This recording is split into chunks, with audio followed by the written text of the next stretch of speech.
સહજાનંદ ગુરુમ ભજે સદા.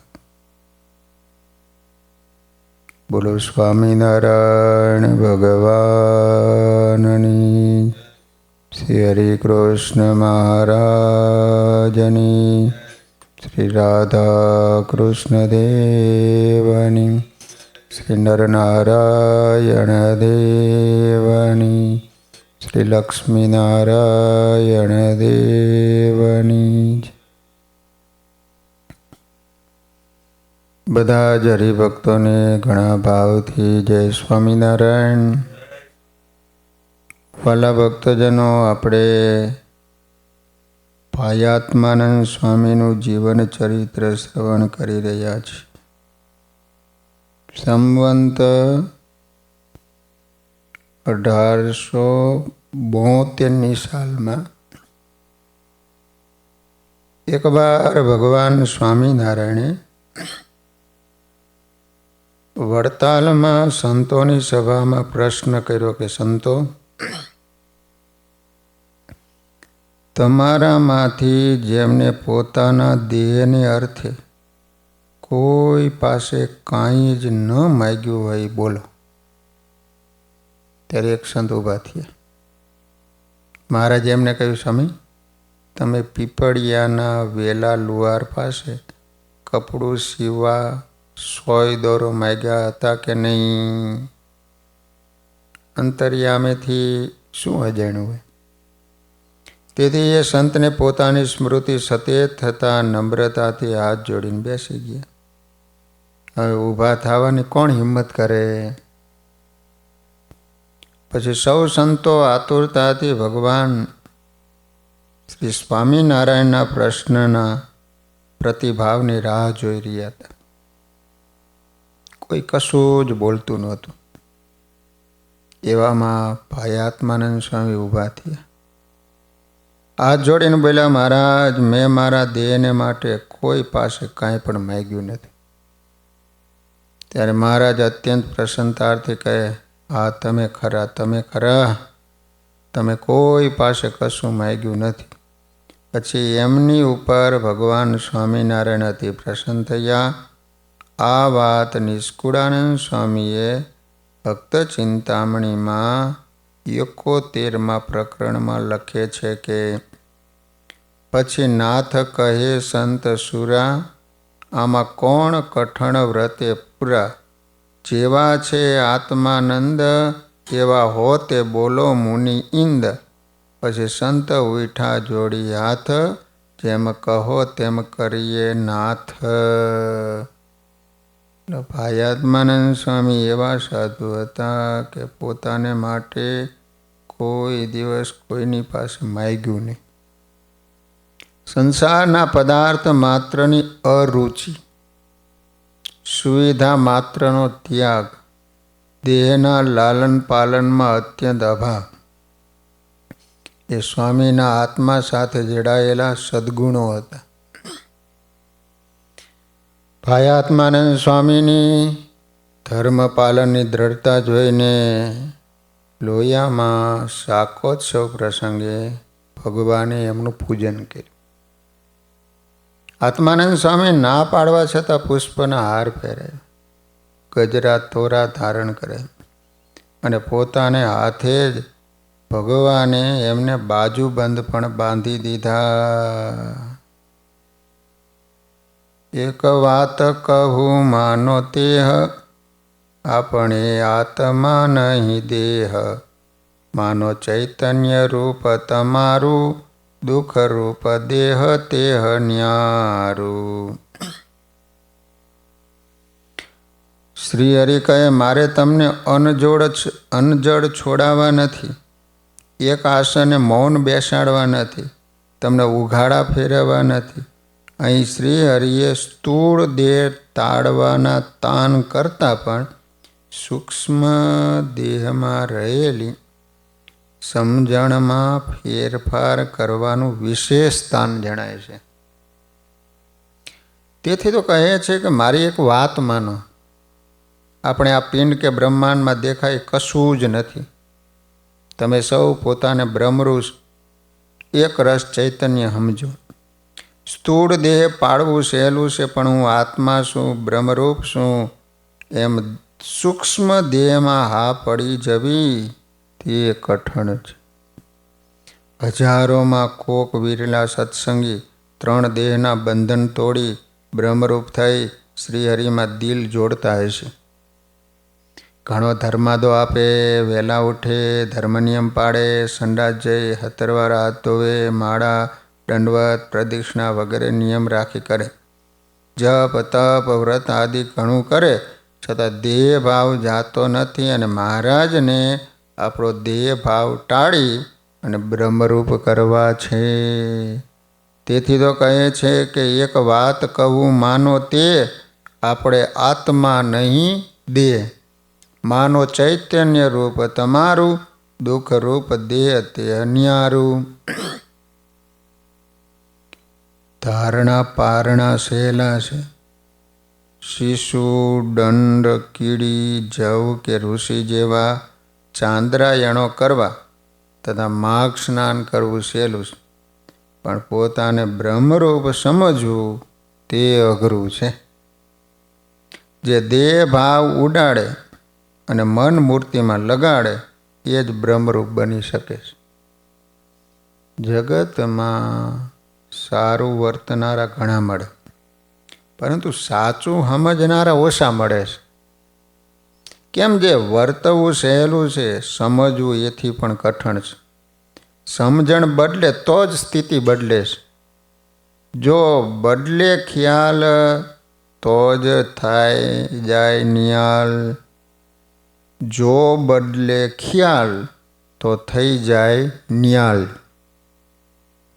હું કામી છું, ક્રોધી છું, માની છું, સ્ત્રી છું, પુરુષ છું, આ તમામ ખોટી સમજણ છે. કેવળ જીવે મૂર્ખાઈએ કરીને માની લીધી છે.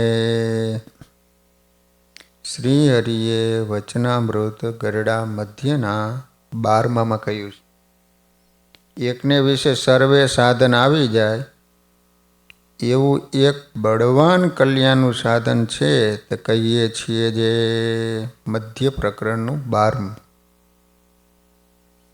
તો દેહને વિશે જે જીવ છે ને તે એમ જાણે છે જે કામ ક્રોધાદિક ભૂંડી પ્રકૃતિઓ છે તે મારા જીવ સાથે જડાણી છે.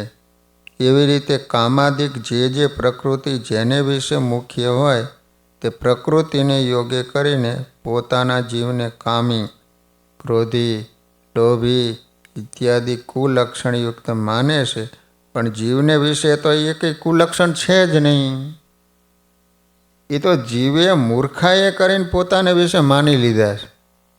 માટે જેને પરમપદ પામવા ઈચ્છવું તેને કંઈક પોતાને વિશે પુરુષાર્થન રાખવું, પણ છેક નાદાર થઈને બેસવું નહીં. અને એમ વિચાર કરવો જોઈએ, જેમ આ દેહમાં 4 અંતઃકરણ છે, 10 ઇન્દ્રિયો છે, 5 પ્રાણ છે, તેમ હું જીવાત્મા છું. તે પણ આ દેહને વિશે છું, તે સર્વ થકી અધિક છું, એ સર્વનો નિયંતા છું. પણ એમ ન માનવું જે હું તો તુચ્છ છું. માટે જો તમે મારા હો તો હું અક્ષર બ્રહ્મ છું, ચિદાકાશ છું, ભગવાનને રહેવાનું ધામ છું. મારા રોમ રોમમાં પ્રગટ પ્રમાણ ભગવાન બેઠા છે. આમ પોતાના આત્માને ચૈતન્ય રૂપ સમજો. એમાં રોમે રોમ ભગવાન બેઠા છે એમ સમજો તો લાખ નિયમ પાયડા કરતાં પણ શ્રેષ્ઠ છે. આ તો અંદરથી બદલવાની વાત છે, સમજણની વાત છે. એ ભલભલાથી થતી નથી. ગુણાતીતાનંદ સ્વામી કહેતા 4 ઘાટીઓ છે તેને ઉલ્લંઘવી એ ઘણું કઠણ છે. એમાં એક તો ભગવાનની ઉપાસના સમજવી. તે શું? તો શ્રીજી મહારાજને સર્વ અવતારના અવતારી, સર્વ કારણના કારણ સમજવા. આ ઘણાથી નથી થતું. બીજું સાધુ ઓળખવા. પણ ઘણા નથી ઓળખી શકતા. અમારે તો સૌ સરખા એમ બોલતા હોય છે. ત્રીજું, દેહથી આત્મા જુદો સમજવો. દેહરૂપને તો શ્રીહરિ અજ્ઞાનીમાં અજ્ઞાની, નીચમાં નીચ, મૂર્ખમાં મૂર્ખ કહે છે. જે બ્રહ્મરૂપે વર્તે એને શ્રીહરિ લાખો લાખો ધન્યવાદ આપે છે. છતાં અહમના કારણે બ્રહ્મરૂપે વર્તાતું નથી. ચોથું, ઉત્તમ ભોગમાંથી રાગ ટાળવો. કહેતા પંચ વિષયમાંથી પ્રીતિ તોડી શ્રીહરિમાં મન જોડવું તે કરવાનું છે. ભાયાત્માનંદ સ્વામીના જીવનમાં આ વાતની દ્રઢતા હતી, એટલે તેઓ વચનની મૂર્તિ બન્યા હતા. સદગુરુ રામાનંદ સ્વામીથી દીક્ષા પામેલા સંતોમાં મુક્તાનંદ સ્વામી, ભાઈ રામદાસજી, સ્વયં પ્રકાશાનંદ સ્વામી આદિ 12 સંતો ભગવાન શ્રી સ્વામિનારાયણના ગુરુભાઈ હોવાથી તેમને શ્રીહરિ ભાઈ કહેતા. એ સમયે 12 ગુરુભાઈઓ હતા મહારાજની પાસે. અને એ સૌને સાથે બોલાવવા હોય ત્યારે 12 ભાઈઓ આવો એમ ભગવાન સ્વામિનારાયણ કહેતા. તે 12 સંતો પૈકીના સંત રામદાસજી ઉપર શ્રીજી મહારાજને બહુ હેત હતું. સંવંત 1876 જેઠ મહિનામાં ભાઈ રામદાસજી સ્વામી બીમાર હતા. શ્રીહરિ એની પાસે બેસીને સુખ દુઃખની વાતો કરતા.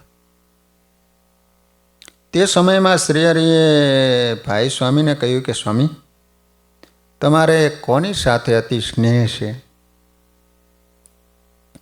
ભાઈ સ્વામી કે મહારાજ, આ આત્માનંદ સ્વામી છે એની સાથે મારે અતિ સ્નેહ છે, કારણ કે એમની સ્વધર્મ નિષ્ઠા દ્રઢ છે.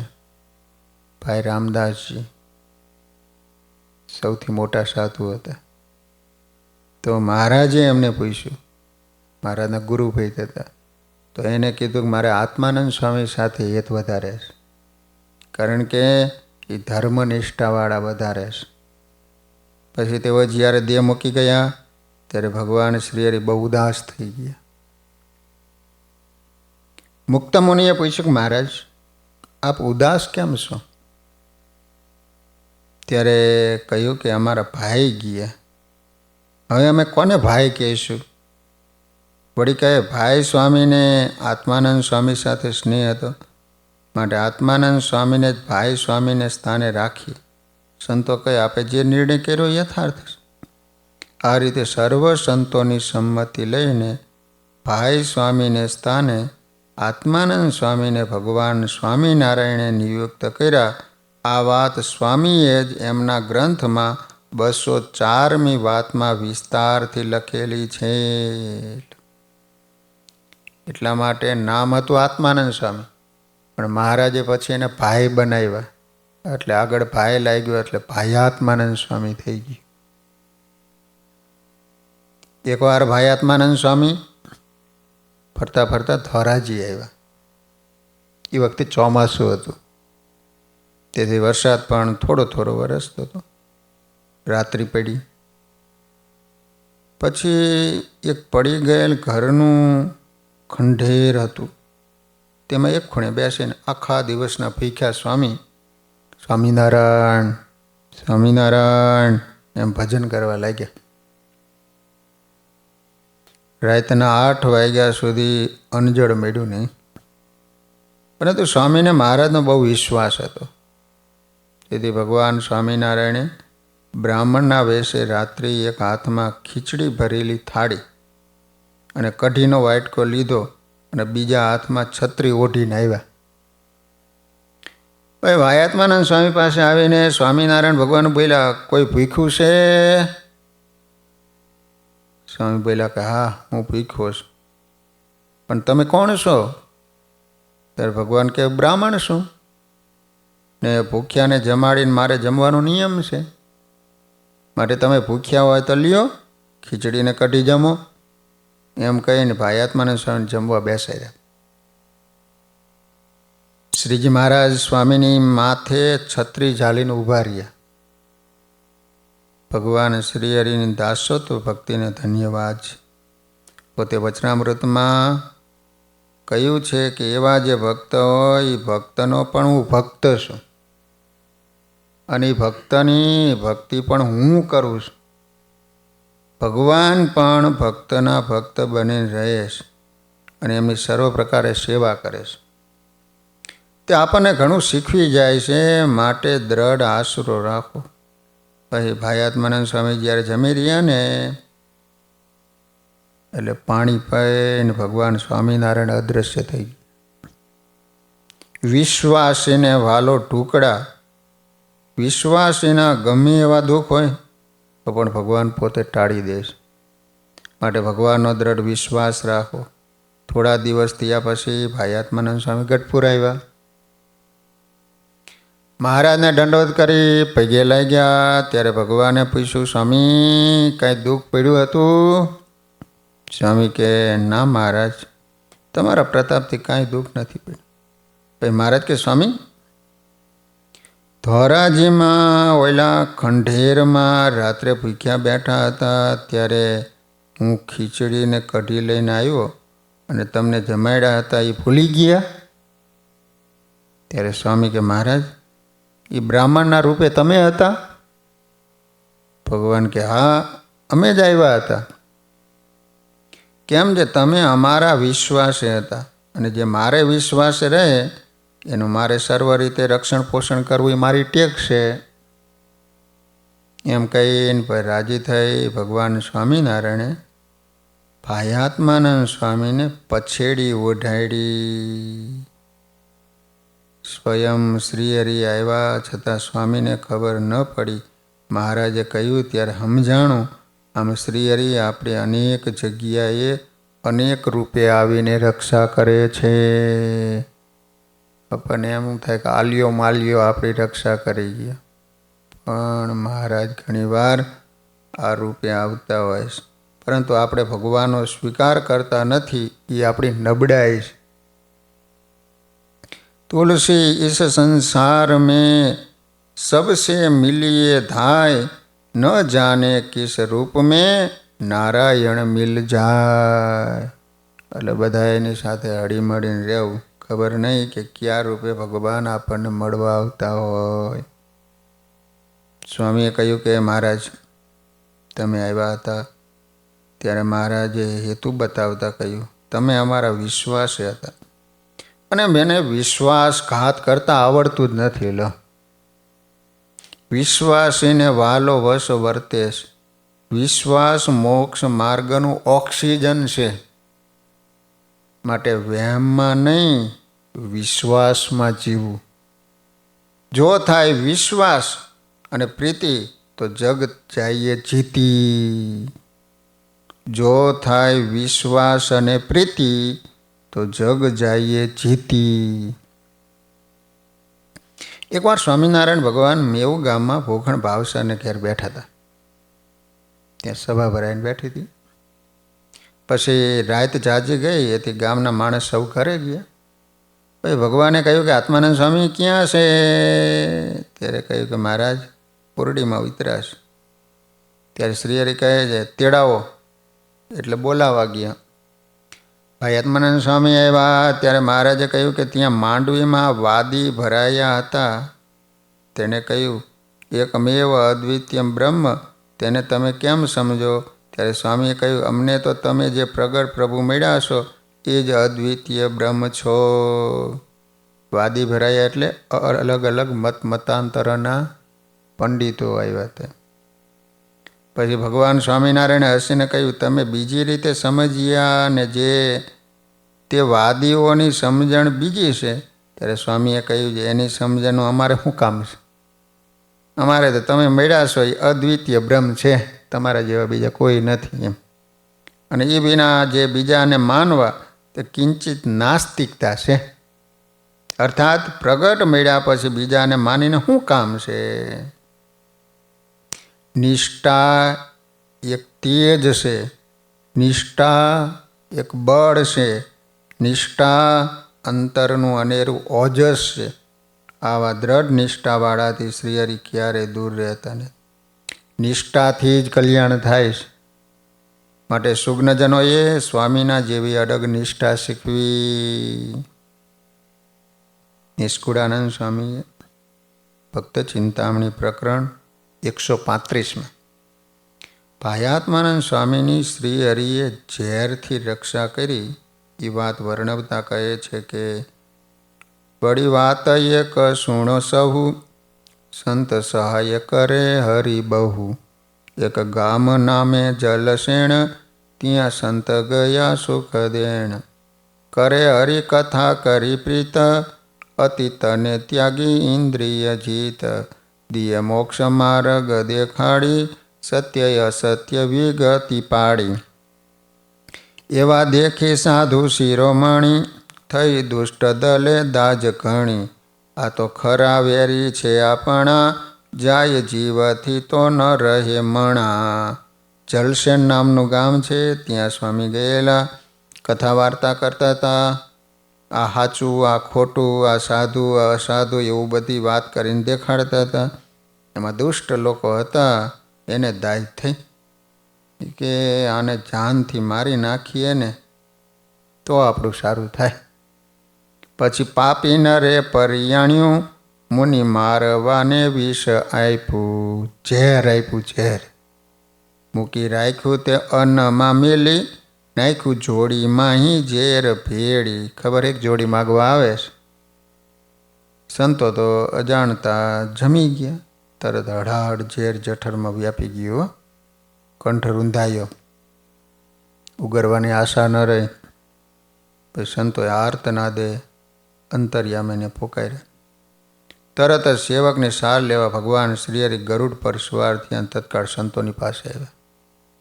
એવું અલૌકિક દર્શન દીધું, તરત ઝેર ઉતરી ગયું.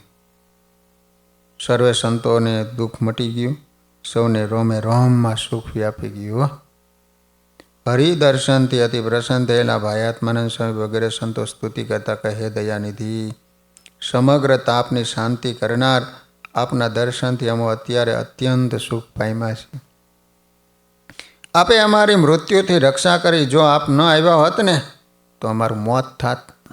હે હરે, અત્યંત દૂરથી ક્ષણમાં આપ અહીં પધાર્યા, સંતોની રક્ષા કરી. એ આપની દયાનું વર્ણન કરતા શેષ, શારદા કે ઈશ્વરો પણ સમર્થ નથી.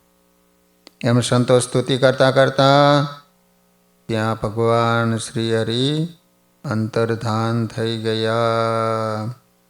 આ રીતે સ્વામિનારાયણ ભગવાને ભાયાત્માનંદ સ્વામી ઝેર થકી રક્ષા કરી હતી. અનંત કોટી બ્રહ્માંડના નાથ ને નિયંતા એવા સર્વોપરી સ્વામિનારાયણ ભગવાન પૃથ્વી પર પધાર્યા. શ્રીહરિની કીર્તિ 4 ધામ અને 14 લોકમાં વ્યાપી ગઈ. સૌ કહેવા લાગ્યા ભગવાન અનંત અવતાર થયા, પરંતુ શ્રીજી મહારાજ જેવું કોઈ થયું નથી. કેમ છે? તેમણે આશ્રિત માત્ર દોષ જીતી લીધા, અને સ્ત્રીઓએ કામને જીત્યો એવું તો કોઈ અવતારમાં થયું નથી. વળી ઘોર કળિયુગમાં અનેક સ્ત્રી પુરુષોને નિષ્કામી કર્યા. માટે આ અવતાર તો બહુ મોટો થયો છે. વળી કામ, ક્રોધ, લોભ, મોહ, મદ, મત્સર, માન, ઈર્ષા, અહંકાર, કાળ અને માયા સર્વને વશ કરી કળિયુગમાં સતયુગ પ્રવર્તાયો. આ રીતે સ્વામિનારાયણ ભગવાને પોતાના આશ્રિત દ્વારા જે આ બધા દોષો હતા એ જીતાવ્યા. એટલા માટે અહીંયા કહે છે કે સ્વામિનારાયણ ભગવાન જેવો બીજો કોઈ અવતાર નથી. સ્વામિનારાયણ ભગવાને ભાયાત્માનંદ સ્વામીની ઘણી વાર રક્ષા કરેલી હો. એકવાર ભાયાત્માનંદ સ્વામી ગામ વાગડમાં સૂતા હતા, વાગડમાં, અને કાળે આવીને સ્વામીની ઢોલડી ઉપાડી હો, આખો ઢોલિયો ઉપાડ્યો.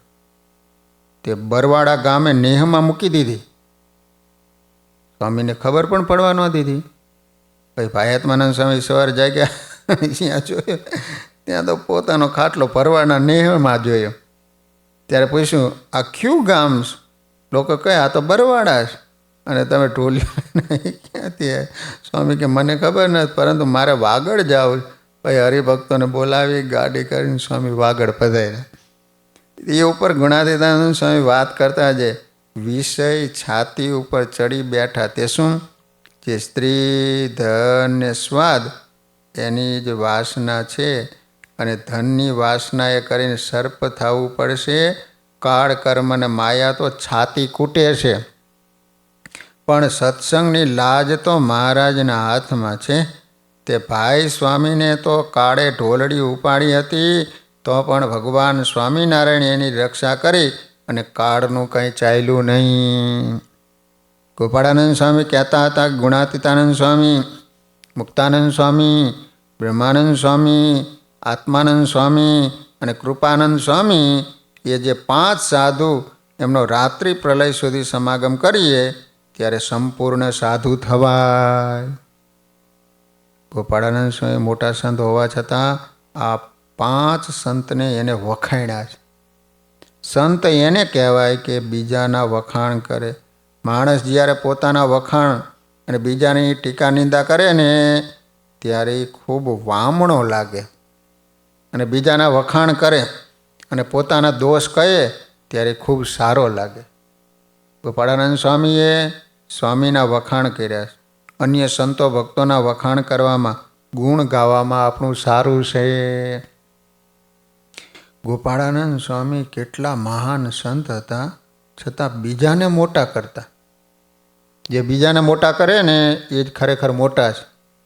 જેને અહમ હોય, જીદી સ્વભાવ હોય, નાના થઈ જવાની બીક લાગતી હોય, એ ક્યારેય બીજાને મોટા કરી શકતો નથી, કે બીજાના ગુણ ગાઈ શકતો નથી. જે બીજાને બિરદાવી શકે, સત્ય વાત સમજાવી શકે છે, એ જ પ્રભુનો પ્યારો બની શકે છે.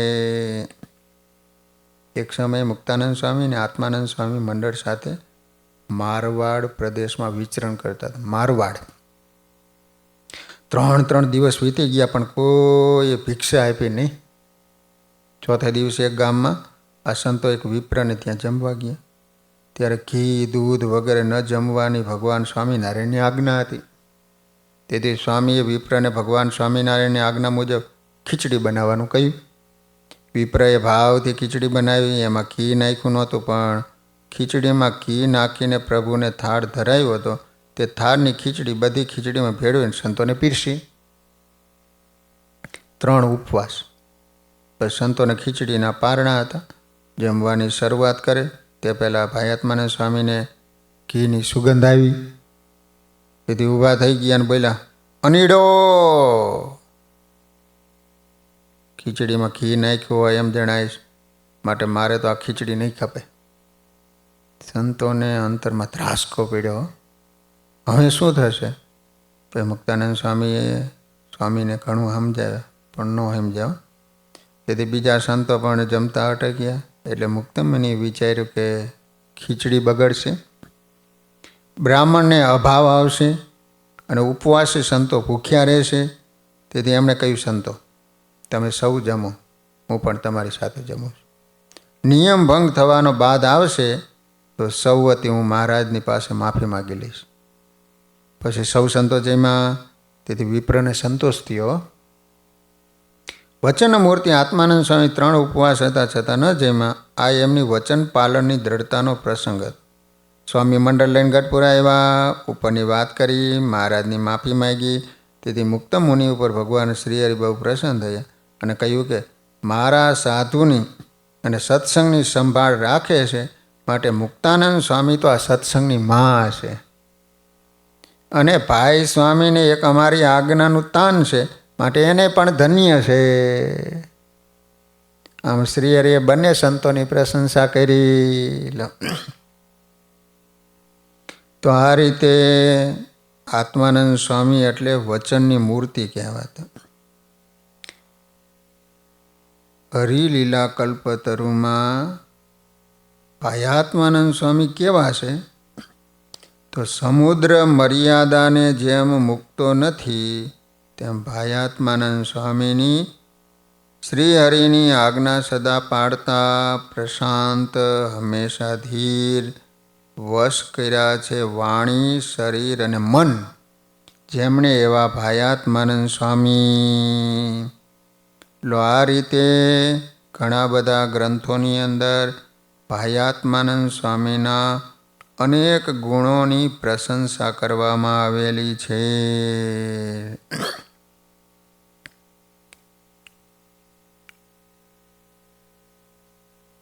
પ્રથમ શરીરના દોષ તથા ક્લેશ જેમ છે તેમ સ્પષ્ટપણે તમને કહું છું તે તમે સ્વસ્થ ચિત્તથી સાંભળો. શરીરના દોષ અને ધાતુઓનું વર્ણન કરેલું છે. તો આ દેહ અપવિત્ર વસ્તુઓથી ઉત્પન્ન થયેલો છે. ઘણા દોષોના સ્થાનભૂત શોક, તાપ, ભય અને દુઃખ આપનાર, વાત, પિત્ત, કફથી યુક્ત, મૂત્ર, વિષ્ટા, રુધિર, સ્નાયુ, માંસ, અસ્થિ, મજ્જા, લીટ, શુક્ર આદિથી યુક્ત છે. 500 પેશીઓથી યુક્ત જેમાંથી મળ સ્રવે એવા છિદ્રવાળો આ દેહ છે. એમાં આત્મા રહેલો છે. આ દેહના 2 હાથ, 2 પગ, મસ્તક, શરીર આ 6 અંગો છે. હાડકાં 360 છે. અન્નનો રસ જઠર અગ્નિથી પાચન થઈ રક્ત બની તે રક્ત પોતાના કોષમાં રહેલા અગ્નિથી પાચન થઈ અને માંસ બને છે. માંસ પોતાના કોષમાં રહી પક્વ થઈ અને મેદ બને છે.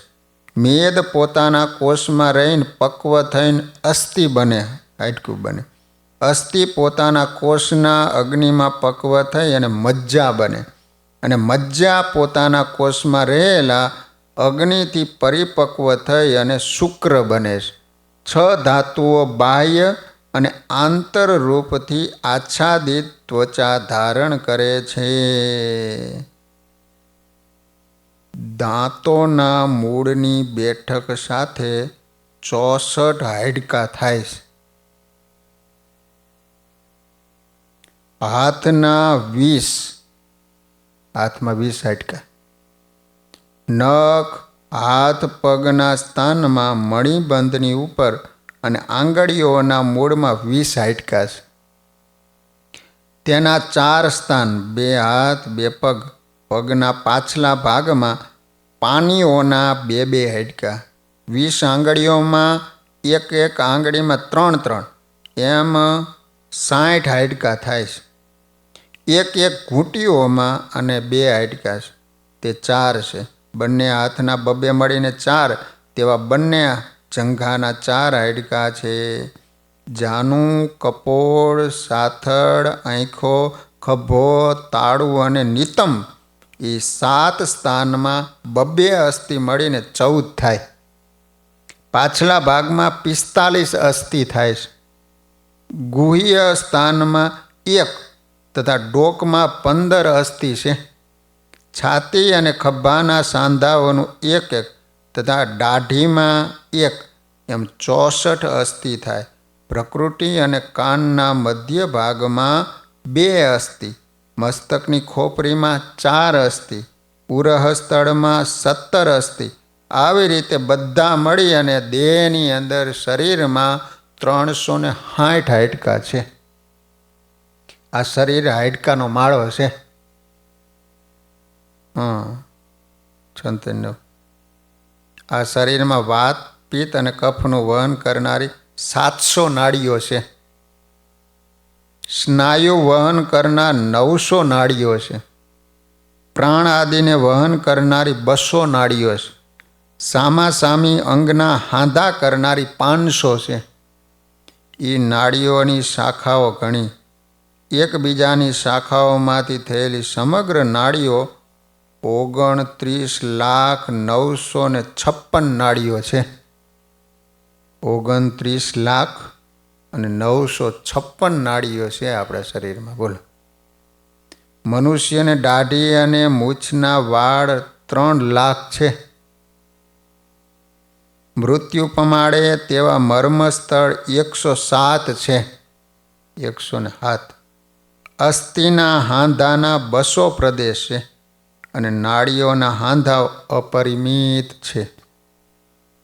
રોમના સૂક્ષ્મથી અતિ સૂક્ષ્મ પ્રદેશો દ્વારા પરસેવો નીકળે છે. એવા છિદ્રો 54 કરોડ 67 લાખ અને 50,000 છે. આપણા શરીરમાં છિદ્રો, અહીંયા પરસેવો નીકળે છે. કેટલા? 54 કરોડ 67 લાખ અને 50,000. આ સમગ્ર સ્થિતિને યોગશાસ્ત્રનો પાર પામેલો મોટા મુનિઓ જાણે છે. આમાં તો શાસ્ત્ર જ પ્રમાણ છે, કારણ કે ચક્ષુ ઇન્દ્રિયોથી ગ્રહણ થતી નથી.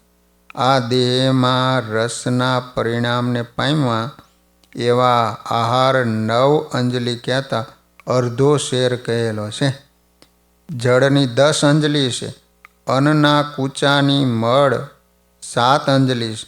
શ્લેષમ કફની 6 અંજલિ, પિત્ત 5 અંજલિ, મૂત્ર 4 અંજલિ, માંસનો ભાગ અને વસાની 3 અંજલિ, માંસનો રસ મેદ એની 2 અંજલિ, મજ્જા અસ્થિના છિદ્રમાં રહેલ ધાતુની 1 અંજલિ, શ્લેષનો 4 અર્ધો અંજલિ, વીર્ય અર્ધો અંજલિ અને મસ્તકમાં ઉત્પન્ન થતો સ્નેહ અર્ધો અંજલિ છે.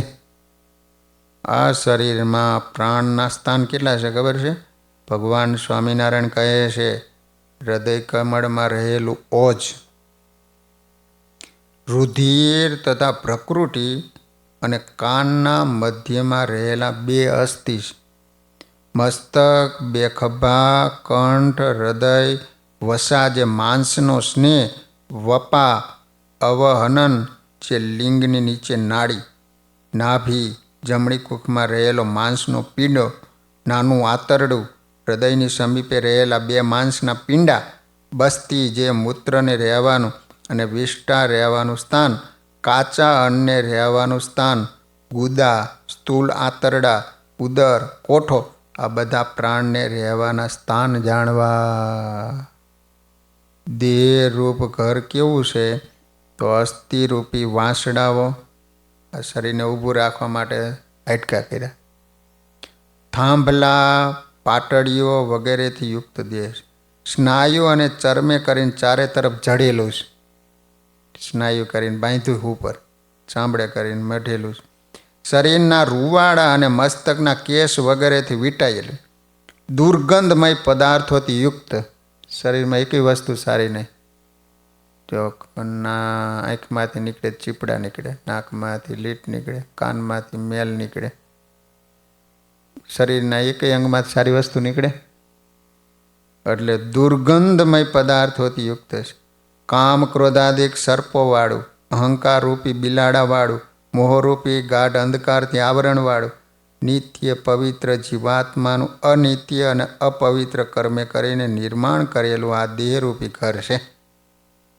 આ દેહરૂપી પાંજરામાં મોહવશ થઈ પડેલો જીવ, શુદ્ધ જીવાત્મા કર્મવશ દેવની માયામાં મોહ પામી અત્યંત દુઃખ પામે છે. આ દેહ વીર્ય અને રુધિરના સંયોગથી થાય છે. વિષ્ટા અને મૂત્ર આદિથી ભરેલો છે. અપવિત્ર છે. જેમ વિષ્ટા આદિ મળથી પૂર્ણ સુવર્ણનો ઘડો બહારથી શુદ્ધ કર્યો હોય તો પણ અશુદ્ધ છે, તેમ મળના સમૂહથી પૂર્ણ આ દેહ બહારથી શુદ્ધ કર્યો હોય તો પણ અપવિત્ર છે. ભૂત દ્રવ્યાદિક સમગ્ર પવિત્ર વસ્તુઓને દેહનો સંબંધ થતાં ક્ષણ માત્રમાં અપવિત્ર બની જાય છે. આપણે સુંદર મજાનો થાળ બનાવ્યો હોય અને જમીને 1 રાત્રિ જાય ત્યાં અપવિત્ર બની જાય છે. વિષ્ટા કરવાનું કારખાનું એટલે આપણું શરીર. આ દેહ કરતાં બીજું શું અપવિત્ર છે? અર્થાત કાંઈ જ નથી. સુગંધી, જ્ઞાન, સ્વાદુ અને પાન કરવા યોગ્ય વસ્તુઓ પણ આ દેહમાં જવાથી તત્કાળ અપવિત્ર થઈ જાય છે. વિચાર તો કરો. નાવું પડે પછી એને અડે તો. લો, આ દેહથી બીજું શું અપવિત્ર છે? જેમ કોલસો ક્યારે સફેદ થતો નથી તેમ દેહ ક્યારેય શુદ્ધ થતો નથી. જેમ પર્વતમાંથી નિર્જરણા વહે એમ દેહમાંથી નિરંતર મળ વહે. તેઓ આ દેહ કેમ શુદ્ધ થાય? ન જ થાય. આ દેહ મળમૂત્રની કોથળી છે, સર્વ અશુદ્ધ વસ્તુના સ્થાનભૂત છે. છતાં મનુષ્યને એ પ્રત્યે વૈરાગ્ય ઉત્પન્ન થતો નથી. લ, આ જ અજ્ઞાન. ધૂપ આદિક સુંદર વસ્તુ વડે કરીને દેહને સુગંધિમાન કરવા છતાં પણ કૂતરાનું પૂંછડું સ્વાભાવિક વાંકું જ રહે છે. એટલા માટે કેટલા પ્રકારના પરફ્યુમ છાંટવા પડે. તેમ દેહ પોતાના સ્વભાવનો ત્યાગ કરતો નથી. મળના દુર્ગંધથી નાસિકા દાબી દેતો મનુષ્ય ક્યારેય દેહ પ્રત્યે વૈરાગ પામતો નથી. લો, તો એ દેહનો અભાવ આવે. મોહનું તાદાત્મ્ય તો જુઓ. જેને જગત ભમાવ્યું છે માટે દેહના દોષો જાણીને પણ મનુષ્યને વૈરાગ્ય થતો નથી. ડાયા પુરુષો દેહને સ્વભાવથી અપવિત્ર જાણે છે. જે દેહને બ્રહ્માએ ફળ વિનાની કેળની પેઠે નિસાર કહ્યો છે. અપવિત્ર આ શરીરમાં આસક્તિવાળા મનુષ્યોમાં અને મળમૂત્રાદિકમાં રમતા જીવડામાં શું ભેદ છે? અર્થાત કાંઈ નથી. એક આત્મા શુદ્ધ છે, દેહ તો કેવળ અશુદ્ધ જ છે. કારણ કે જે દેહના સ્પર્શથી શુદ્ધ પદાર્થ પણ અશુદ્ધ મળ થાય તે દેહ કેમ શુદ્ધ હોય? જેમ તીર્થોમાં ધોયેલી કૂતરાના ચામડાની બોખ ક્યારે શુદ્ધ થતી નથી, એમ દેહ તપ તીર્થના જળથી શુદ્ધ ન જ થાય. આ દેહમાં મનુષ્ય નાના પ્રકારના રોગોથી દુઃખી પામે. આત્મ સ્વરૂપ થયેલા મનુષ્યો આ દેહના સમગ્ર દુઃખો જાણી શકે છે. આ દેહનો ક્ષણે ક્ષણે ક્ષય થાય છે. લો, ક્ષણે ક્ષણે આપણા શરીરમાં ફેરફાર થાય છે. લો, આપણા કાળા ભમ્મર જેવા મરટીને સફેદ થવા માંડ્યા, આપણને ખબર ન પડી. લો, હંમેશા કાળરૂપી સર્પના માત્રાસ આ દેહને છે જ. આ દેહ સેંકડો આધિ વ્યાધિથી યુક્ત, જન્મ મૃત્યુ જરાવસ્થ સંબંધિત દુઃખવાળો અને વિવિધ પ્રકારના શોક દુઃખ અને તાપનું પણ સર્વ પ્રકારે ક્ષેત્ર છે. આવી રીતે દુઃખ અને દોષોના સ્થાનભૂત આ દેહનું સ્વરૂપ મેં કહ્યું. હવે મનુષ્યને ગર્ભ અવસ્થાના વિવિધ પ્રકારના દુઃખ થાય છે તે હું તમને કહું છું, એ સાંભળો. આ રીતે સ્વામિનારાયણ ભગવાન ભાયાત્માનંદ સ્વામીને વાત કરે છે કે આ શરીર કેવું છે. પછી હવે મહારાજ કહે છે કે ગર્ભવાસની અંદર માણસને કેવા પ્રકારના દુઃખો હોય છે એ તમને વાત કહું. તો એ કાલે સાંભળીશું. સહજાન સ્વામી મહારાજની જય.